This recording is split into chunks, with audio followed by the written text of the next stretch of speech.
Welcome to the Self-Control Show, the podcast for men who are successful everywhere except at home. If you've got a short fuse, can't control your tone, or find yourself snapping before you even realize it, then you're in the right place. Most men were never taught how to regulate their nervous system, so they default to anger, control, or checking out. This show is about changing that. It's not therapy, it's not fluff. It's training, so you can lead with presence, power, and self-control. Let's get to work. What's up, everybody, and welcome back to the show.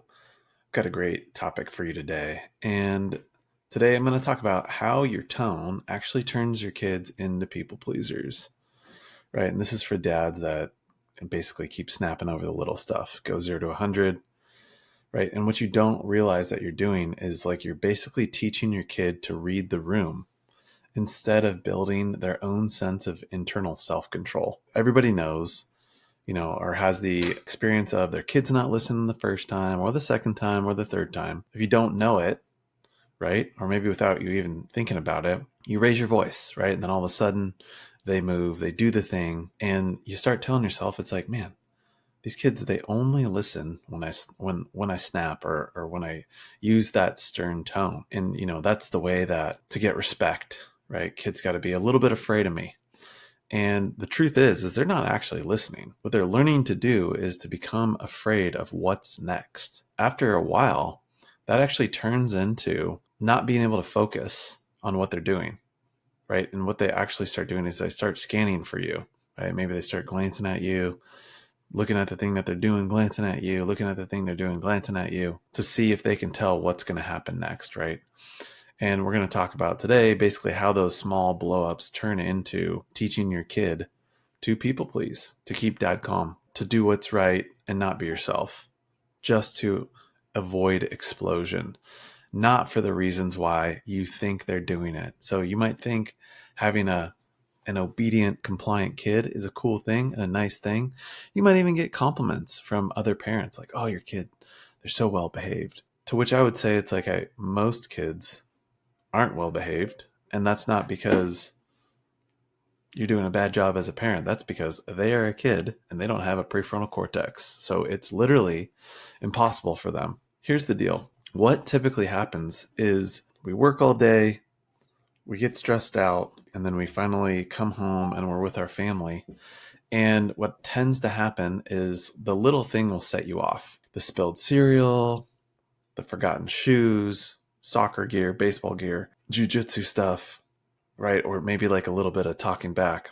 And because you're already tense, because you're already overflowed, right? Because you're already fried, that buildup turns those small moments into basically the straw that breaks the camel's back, right? And over seemingly nothing, you lose it, right? And your kid or your kids basically have no idea of all the things that are going on for you. They just don't have the capacity to know how much you're carrying, right?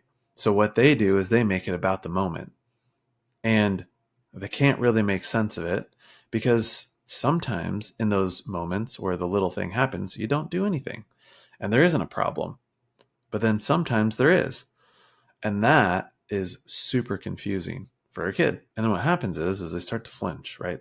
They freeze, they might shut down or fold or collapse. And what you are doing without realizing it is like that level of intimidation is basically disguised as correction, but they take it as and are completely confused by it because they have no clue what's going on and they're trying to make sense of it. And here's the thing. When kids can't make sense of stuff, they just make it about them, right? They are constantly trying to figure out what they can do or cannot do to not disrupt or disconnect the relationship that they have with basically the people that are in charge of them, you and your wife, typically, right? So what you're teaching them is, again, to take their attention and focus off of their world and into your world.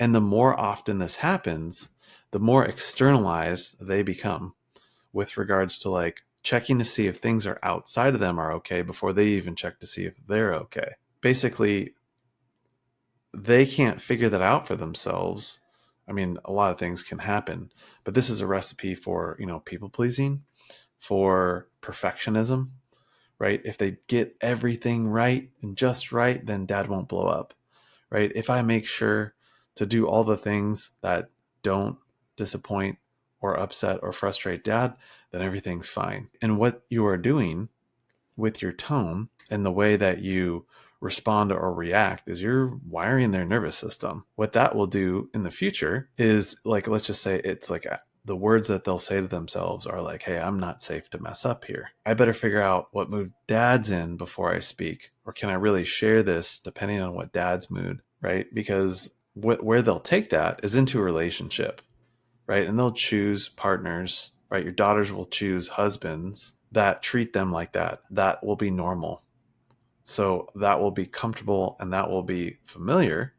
And your nervous system will choose into familiar. I'm sure a lot of you can relate to this, but our wives tend to have the same characteristics as our moms, and vice versa, husbands, dads. And that's how it works, folks, if you didn't know. And you are setting the stage, setting the standard for their nervous system wiring. And if they become wired to focus on you because you don't know how to regulate your emotions, well, that is exactly what they're going to look for in a partner. They're going to seek out somebody that they have to be hypervigilant around and wire. And what's going to be interesting, or not interesting, but what's going to be unfortunate is somebody that pays attention to them, somebody that gives to them, somebody that goes the extra mile for them. Their nervous system, your daughter's nervous system, let's say, when her boyfriend or fiance or husband do nice things for them and creates a calm, non-chaotic space that's reliable and built on trust and knowing what to expect, that is going to practically seem boring to them. So they're going to, in a lot of ways, potentially reject that healthy relationship and go for that guy that isn't good for her, right? And guess what? This happens both ways. It happens for your sons, it happens for your daughters, and vice versa. That is why it's so important to be able to recognize within yourself what's going on in that hard moment, right? If you don't know how to regulate your nervous system, if you don't know how to regulate your own emotions, if you keep suppressing and repressing, this is the only outcome you're going to have, right? And a lot of guys will say like, hey, like, I would never hit my kids, maybe like I got hit. And sometimes, even we didn't get spanked or hit by our parents, but there was like physical intimidation and intimidation. And it's like, hey, it's not like that. But the thing is it doesn't matter if it's not exactly like that. It's like, even if it's a watered down version of it, sometimes if you don't get this under control, it's worse, right? Because at least when you like, there's a level of like, hey, I already know what to expect because they're always like that.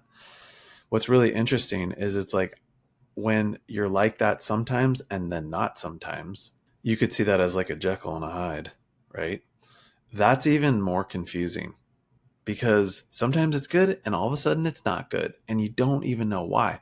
There's not even anything that, a kid or sometimes even your wife can do to see it coming. It could seemingly come out of nowhere, right? And I talk a lot about this in like the 0 to 100 trap. When you can't figure that out for yourself, basically your nervous system takes over and you fall to the level of your training, right? There's a saying that I love. It's like, we don't rise to the occasion, we fall to the level of our training.